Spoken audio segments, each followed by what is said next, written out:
너무너무 기쁘고 좋은 날입니다. 전 세계인들이 인종과 학력과 종교를 뛰어넘어서 예수 그리스도의 나심을 기뻐하면서 함께 휴일 쉬면서 이 날을 축하하는 성탄절을 우리가 맞이하게 되었습니다. 성경은 우리들에게 주신 하나님의 약속서입니다. 계약서이고 언약서입니다. 하나님은 짝이 없는 것이 없고 이루지 않으실 말씀이 하나도 없으시며 하나님께서 약속하신 대로 지금까지 모든 일들을 이루어 오셨습니다. 예수 그리스도께서 유대 땅 베들레헴에서 태어날 것을 예언하셨는데 2000년 전 바로 오늘 쯤에 예수님께서 베들레헴에 오신 것입니다. 예수님께서 오실 때 마태복음 2장 1절 2절 말씀에 보시면 아구스도라고 하는 총독이 전 국민들에게 명을 내렸습니다. 우리나라에 이 땅에 살고 있는 인구가 얼마나 됐는지 인구 조사를 하기 위하여서 각각의 고향에 가서 자기 가족들의 숫자만큼 이렇게 확인할 수 있도록 등록할 수 있도록 호적을 정리하는 그런 명을 내리게 되었습니다. 그때 고향이 베들레헴이었던 이 요셉도 약혼 여인 마리아와 더불어 함께 동행하여 베들레헴을 방문하게 되었습니다. 이쯤 전에 천사가 나타나서 하시는 말씀이 너와 함께 결혼하기로 약속되어 있는 그 처녀 마리아가 아이를 가지게 될 것이다. 이건 사실 벼락과 같은 얘기입니다. 결혼할 분에게 있어서는 이게 무슨 일인가 가슴이 철렁하는 문제가 아닐 수가 없습니다. 당황하는 요셉을 하나님께서 설명하십니다. 그건 내가 생각하는 것처럼 인간에 의하여서 얻어진 것이 아니라 하나님께서 성령으로 잉태하게 하셨다. 이건 세상 방법으로도 설명할 수 없는, 믿음이 아니면 이해할 수가 없고 받아들일 수가 없는 하나님의 역사, 하나님께 능치 못함이 없으시므로 하나님께서 인간의 모습으로 범죄한 인간들에게 나타나실 것을 말씀하신 것입니다. 말씀하신 그날로부터 마리아는 점점 임신하게 되었고 배가 불러오게 되었습니다. 만삭이 되었는데 마침 이 호적을 하기 위하여서 고향을 찾는 그때에 산기가 돌게 되어지고 아이를 낳아야 되는 순간이 돌아오게 된 것입니다.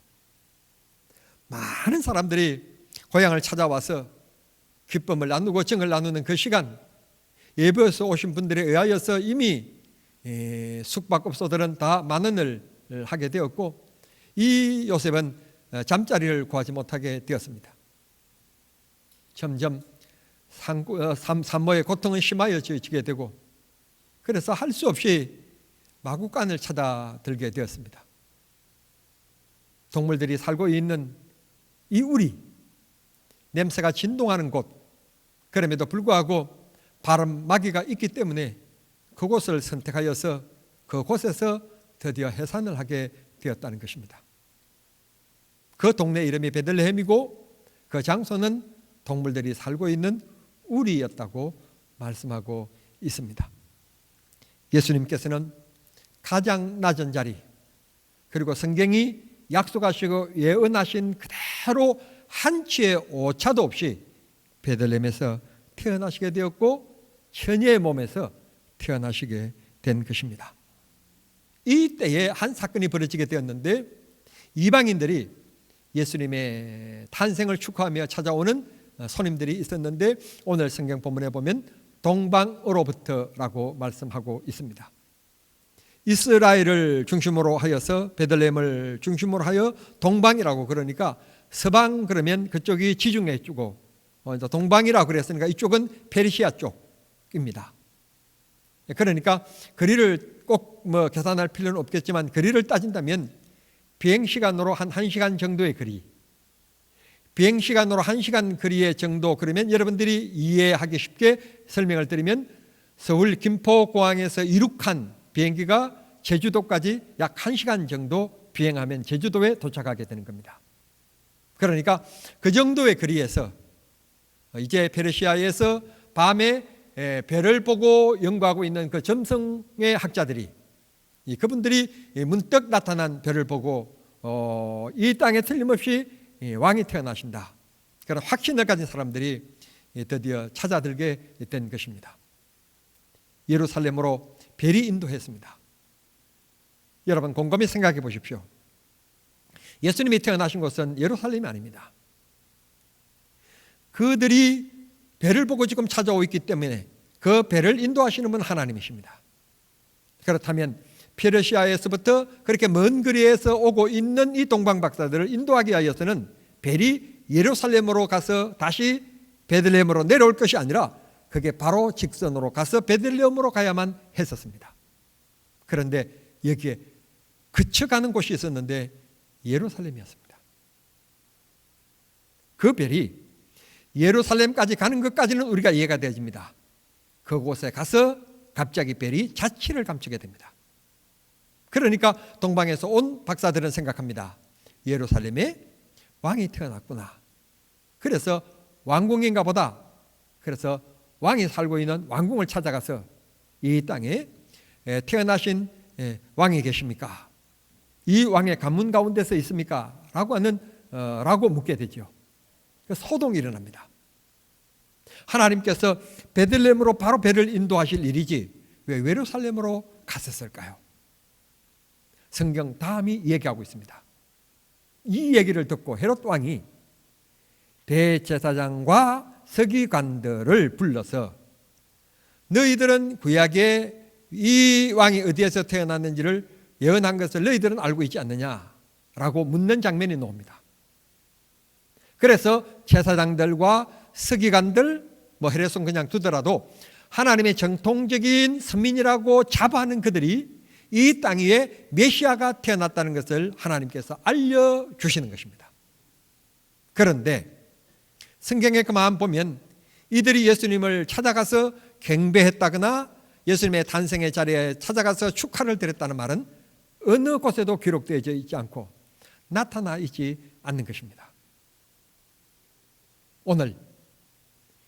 오늘날 이 성탄절이 교회가 경건되게 메시아를 보내주시고 우리를 구원해 주실 구주를 보내주심에 대하여 감사하며 하나님 앞에 찬송하며 드리는 예배가 중심이 아니라 오늘 세상 사람들이 도리어 이 날을 더 기쁨의 날로, 더 즐거움의 날로, 어제 저녁에 TV를 보셨던 것처럼 젊은이들이 성탄절 전야를 추억적으로 보내기 위해서 거리가 인산인해였다고 그럽니다.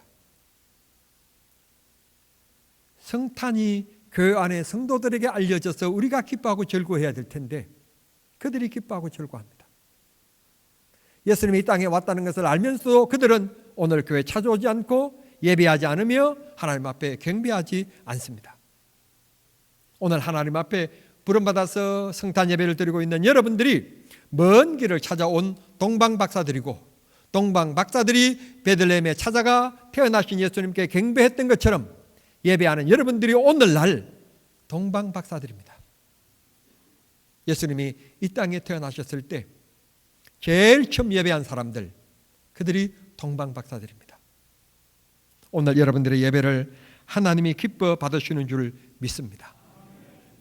그 큰 페르시아에서 멀리 긴 거리를 온 이들 얼마나 의로움이 많았을까요? 아시는 것처럼 중동 지방에 낮에는 여름에 우리가 느끼는 최고의 기온, 그것을 유지합니다. 그러니까 한낮에는 얼마나 힘들고 어려웠을까요? 밤에는 이 기온이 10도로 뚝 떨어집니다. 우리는 10도 그래봐야 별 그렇게 크게 강추위로 느끼지 않지만 한낮에 40도 이상을 웃돌다가 갑자기 10도로 뚝 떨어지면 우리는 영하 한 10도 정도 되는 것 같은 그런 추위를 느끼는 게 바로 그 나라 지역입니다. 그래서 저녁에 동사라, 얼어 죽는 사람들이 있습니다. 기온이 급격하게 떨어지기 때문에 체온 유지를 못해서 생명을 잃는 분들이 있습니다. 하루 이틀이 아니었고 비행시간으로 1시간 정도의 긴 거리 몇 달째 걸어왔는지 모르겠습니다만은 얼마나 고통과 고난이 많았을까요? 노래에서는 이렇게 얘기합니다. 그들이 산을 넘고 물을 건너. 쉬나온 그들은 사막의 길도 걸러왔습니다. 지금처럼 좋은 신발이 아닙니다. 가죽을 잘라서 발바닥에 밑창을 깐 정도의 신발입니다. 한 걸음 한 걸음마다 굵은 모래가 발바닥에 들어옵니다. 얼마나 불편했었을까요? 그래도 그들이 하나 딱 바라보는 것이 있었습니다. 별이었습니다. 빛나는 별만 바라보고 그들은 걸었습니다. 별이 왼쪽으로 움직이면 그들은 왼쪽으로 걸어갔고, 오른쪽으로 움직이면 오른쪽으로 그들은 걸어갔습니다. 오늘 이 시대에 예수 믿는 우리들이 말씀의 길을 따라서 걸어가야 될 줄 믿습니다. 그러면 별을 따라왔던 그들이 예수님을 만났듯 우리가 말씀의 길을 따라가면 하나님의 역사의 산물을 만나게 됩니다. 주님을 만나게 됩니다. 주님께서 우리들에게 은혜를 베풀으실 줄 믿습니다. 꼭 사랑하는 성도 여러분, 말씀의 길을 따라 사시길 바랍니다. 그 길에는 방금 동방박사들이 겪었던 것처럼, 고난이 있었던 것처럼 말씀을 따라 가는 길에는 고난도 있고 유혹도 있고 어려움도 있습니다. 그러나 그 길이 생명의 길입니다. 그 길이 주님을 만나는 길입니다. 오직 별을 따라서 움직였던 것처럼 말씀을 따라 순종하며 움직이는 저와 여러분이 되십시다. 우리가 말씀을 따라 살아가는 길에 장애를 만나고 어른이를 만났을 때 도와주시는 분이 계십니다. 그분은 바로 성령님입니다. 성령은 능력이시며 성령은 지혜이시고 보혜사인 위로자이십니다. 격려하시고 위로하시고 힘주십니다. 일어나 가자. 내가 너와 함께 하겠다. 조금만 더 가면 된다. 격려하시며 넘어진 나를 일으켜 주시는 성령님의 음성을 날마다 들으시며 일어나 힘차게 주의 손 붙잡고 걸어가는 믿음의 성도들이 되시기를 바랍니다. 박사들이 오면서 어려운 일, 방금 말씀드렸듯이 산을 넘고 물을 건너 어려운 장애들이 많았지만 그들이 결국 배를 따라서 오므로 예수님을 만났듯 우리도 믿음의 길에 여러 가지 유혹과 시련이 있지만 잘 견뎌내면 주님께서 영생복락을 허락해 주실 줄 믿습니다. 코로나가 우리를 괴롭힌 지 2년이 가까워오고 있습니다. 그럼에도 여러분들은 지금까지 믿음을 잘 지켜왔고 예배를 잘 지켜왔습니다. 오늘 이 시대의 동방박사가 바로 여러분들입니다. 동방박사들이 배를 보고 왔을 때 성탄하신 예수님을 만나 뵈었듯 오늘 여러분들이 예수님을 만나는 기쁨이 있고 주님 앞에 여러분의 기도가 응답되어지는 기쁨이 있게 되기를 축원합니다. 10절 말씀, 드디어 그 아기를 보고 감격스러운 기쁨 속에 경배하고 11절에 보면 엎드려 예물을 드렸더라. 예수님께서 이 땅 위에 태어나셨을 때 첫 번째 경배자들이 이 어디에 태어났는지를 알고 있는 제사장들이 아니었고 말씀을 알고 있는 율법사들이 아니었고 이방인이었다는 곳에 우리의 귀한 뜻이 있습니다. 복음은 어느 한 민족, 선민, 그들만의 것이 아닙니다. 모든 사람들의 것이라는 것입니다. 누구든지 믿으면 구원을 받는, 누구든지 예수 이름으로 구하면 응답해 주시는 하나님이 그런 약속을 우리에게 주셨습니다. 하나님의 약속입니다. 하나님은 신실하신 분이시고 거짓이 없으시는 분이십니다. 하나님이 약속하신 대로 그대로 이루어왔고 앞으로도 역사하실 것이며 이루어 가실 것입니다. 주님이 우리의 삶을 책임져 주실 줄을 믿습니다. 그제 대통령께서 교도소에 수감되어 있는 사람들을 2,000명 이상을 가석방 또 사면 복권을 시켜주었습니다. 우리가 대전 교도소에 한 달에 한 번씩 선교하러 가면서 그곳에 수감되어 있는 분들에게 성경 공부를 함께하고 예배하고 찬송하고 그렇게 하기 위하여 들어가려면 자그마치 큰 쇠 창살을 저 창문을 그 문을 몇 개를 지나가는가 하면 하나, 둘, 셋, 넷, 5개를 건너야만이 그 문을 열어야만이 그분들을 만나고 우리가 한 2시간 동안 함께 찬송하고 말씀 가르치고 질문 받고 예배하면서 오거든요.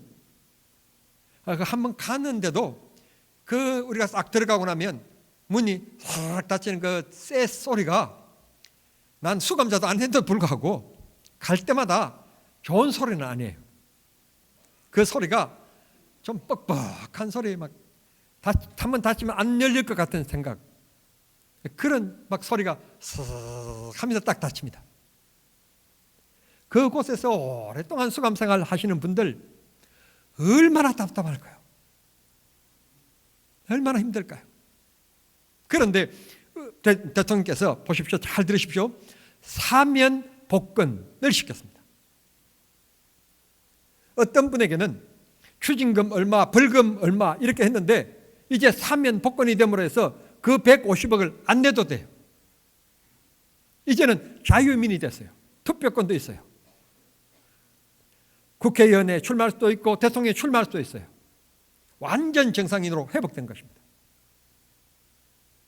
영적으로 보면 우리가 에덴 동산에서 아담이 하나님 앞에 범죄함으로 말미암아, 에덴이라 말은 행복, 기쁨, 즐거움이란 뜻인데 어느 것 하나 부족함이 없는 정말 완전한 이데아, 좋은 그런 나라인데, 이런 파라다이스, 이 좋은 곳에서 하나님의 말씀을 거역하고 범죄합니다. 말씀에 순종했으면 좋았을 걸 자기 생각대로 삶으로 하나님의 말씀을 어기게 됩니다. 우리는 세상의 논리, 세상의 과학, 이치, 자기 생각대로 살면 안 됩니다. 하나님의 말씀이 진리입니다. 말씀대로 살아야 합니다. 그래서 우리가 하나님의 귀한 사랑에서부터 떠나게 되었고 범죄하게 되었습니다. 우리 영혼의, 우리 인생의 감옥인 이 지옥에 들어가게 되었습니다. 지옥, 감옥, 옥 들어갔지 않습니까? 그런 감옥에 들어가게 되었는데, 하나님께서 예수 그리스도를 이 땅에 보내주셔서 이 성탄절을 통하여서 우리 영혼을 사면 복권시켜줘 가지고 이제는 하나님 나라의 백성이 될 수 있게끔, 여러분 엄청난 날이 성탄절입니다. 하나님께서 우리들에게 범죄한 것을 용서해 주시고 사면시키시고 이제는 에덴 동산의 그 즐거움을 누릴 수 있도록 복권시켜 주신 것입니다. 그게 성탄절입니다. 그런 기쁨이 여러분의 마음속을 지배하는 축복이 있게 되기를 바랍니다. 동방 박사들이 예수님을 찾아올 때 여러 가지 어려움이 있었던 것처럼 오늘 또 예수를 믿는 데는 어려움들이 많습니다. 역사를 그만 봐도 36년 일제강점기 때 여러분 얼마나 성도들이 고난을 당하고 신사참배 문제 때문에 교회가 핍박을 당했습니까? 교회들이 불타기도 했고 또 때로는 목사님들이 혹은 성도님들이 붙잡혀 가서 그 신사참배에 동참하지 아니하므로 발목에 퓨를 묶어서 거꾸로 사람을 매달고는 이렇게 신문을 하고 코에다가 고춧가루 물을 붓기도 하고, 참 잔인한 분들이 그분들이. 6.25 때는 어땠습니까? 교회들마다 불타게 되었고 목사, 장로, 성도들은 그들의 총칼, 심지어는 죽창에 찔려서 죽었지 않습니까? 고난과 어려움이 많았지만 결국 그들이 승리하는 것 같았지만 그들은 패망하게 되었고, 오늘 우리 대한민국은 세계 10대 강국이 되었으며 부유한 나라가 되었고 종교 자유의 나라가 되었습니다. 우리 한국은 그들이 가지고 있는 지하 자원이었습니다. 빈궁한 나라입니다. 그런데 하나님께서 이 땅을 그들의 땅과 비교할 수 없도록, 같이 땅이 맞닿아 있지만 그들과 비교할 수 없도록 경제력에 엄청 축복을 주셨습니다. 근대사를 공부하신 것처럼 대한민국이 이렇게 성장하고 부흥하기 이르기까지는 어떤 분들이 좋은 지도자가 있어서 가게 기초를 놓았고 어떻게 했고 경부 고속도로를 놓았고 여러 가지 산업적으로 이렇게 평가하는 분들이 많지만, 여러분 잘 생각해 보십시오. 기독교가 한국에 들어와서 학교를 세워서 국민들을 깨우쳤습니다. 병원을 세워서 드디어 이 치료를 함으로 사람의 생명의 연장을 시키게끔 하셨습니다. 기독교가 아니었으면 오늘 이 대한민국의 현대가, 이 현대화가 지금도 아직 오지 않았을 것이고 도래하지 못했을 것입니다. 하나님이 일찍이 우리를 사랑하셔서 복음을 주셨고, 예수 믿는 데는 동방 박사들처럼 어려움도 있고 고난도 있지만 마침내 예수님을 만났던 것처럼 마침내 우리들을 통하여 역사하실 것이며 하나님이 축복해 주실 것을 굳게 믿으시기를 바랍니다. 말씀을 맺겠습니다. 우리의 신앙생활에도 때로는 눈물의 흔적을 남겨야 될 곳이 있고 한숨 쉴 때도 있으며 돌아가고 싶을 때도 있습니다. 그러나 박사들이 배를 보고 그들의 목적을 변치 아니했던 것처럼 예수 그리스도를 바라보고 말씀의 길을 따라 삶으로 내 삶이 하나님이 복 주시는 비옥한 삶이 되고 하나님 나라의 기쁨과 즐거움을 누리는 영원한 하나님의 백성으로 살아가는 기쁨이 있게 되기를 바랍니다. 사면 복권, 여당이 국회에서 결의한다고 해서 되는 것 아닙니다. 오직 그건 대통령의 권한입니다. 국민들이 다 풀어주라고 해도 대통령이 풀어주지 않으려면 안 풀어주는 거고, 국민들이 저 사람은 절대로 풀어주면 안 됩니다. 그러지만 대통령이 사면시키면 사면되는 거고 복권시키면 복권이 되는 순수한 대통령의 권한입니다. 우리 죄에 모든 것을 사해 주시는 권한은 누가 가지고 계시는가 하면 하나님이 가지고 계십니다. 하나님이 축복해 주시고 하나님이 은혜 주시고 용서하시고 이 세상의 많은 사람들 가운데서 우리를 지명하여 불러 하나님 자녀 삼아 주셨습니다. 이 성탄의 아침에 동방박사들이 예수님을 만남으로 기뻐하고 즐거워하며 돌아갔던 것처럼 오늘 예배하는 여러분들의 마음속에 주님이 크신 은혜를 주시고 복을 주시며 특별히 여러분들이 간구하는 기도가 이 성탄의 아침에 주 앞에 상달되어지고 응답되어지는 기쁨이 있게 되기를 우리 주님 이름으로 축원합니다. 기도하십시다. 하나님 감사합니다. 저희들을 사랑하셔서 2021년 성탄 예배자가 되게 해주신 것을 감사합니다. 동방박사들이 배를 바라보고 왔을 때 탄생하신 예수님을 만났던 것처럼 그리고 예수님께 경배했던 것처럼 오늘 저희들이 믿음을 따라 살고 말씀을 따라 삶으로 고난도 있고 어려움도 있겠지만 잘 인내하고 이겨내어서 승리하는 자가 되고 영생을 얻는 우리 모두가 되게 하여 주시옵소서. 하나님 앞에 나올 때마다 우리의 찬송을 받으시고 우리의 기도에 귀를 기울이시는 하나님이시여 우리를 도와주시고 인도하시며 하나님이 성탄을 통하여서 주님 앞에 간구하는 성도들 하나님 응답의 기쁨이 있게 해 주시옵소서. 복 나려 주시옵소서. 주님 역사하시는 하나님의 귀한 백성들 되게 해 주시옵소서. 예수님의 이름으로 기도하옵나이다. 아멘.